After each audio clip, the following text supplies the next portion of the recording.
Lung cancer is the most commonly diagnosed cancer in Canada, and it is the #1 cause of cancer deaths among Canadian men and women. In Canada, the 5-year survival rate among all types and stages of lung cancer is low at just 22%. The hope for a cure remains unfortunately minimal, and it does give us an imperative to do better at to diagnose patients in earlier settings so that we can cure more Canadians and we can also improve all of the screening procedures for the whole population.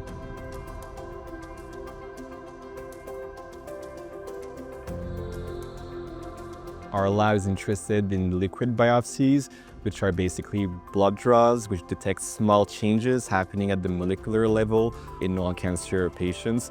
And the goal is to detect those changes in the blood with the use of specific sequencing techniques to quantify the quantity of cancer in the body or to diagnose specific molecular changes which can be associated with possible treatments.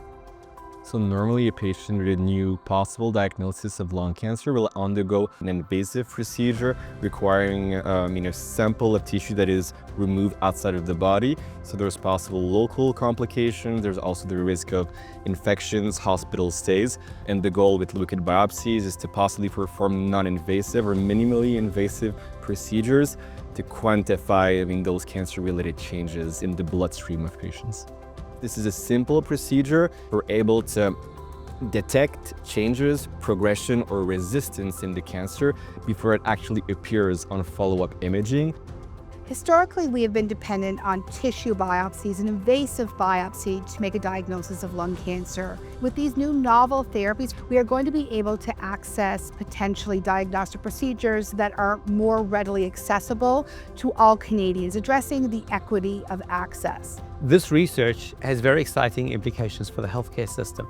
If it is successful, it could ultimately one day remove the need to do an invasive biopsy for patients, which would actually free up time and space for the healthcare system. For us, this recognition means a lot because of the support of the lung cancer research community as a whole, and also specifically in the context of liquid biopsy. We feel very privileged also to be selected.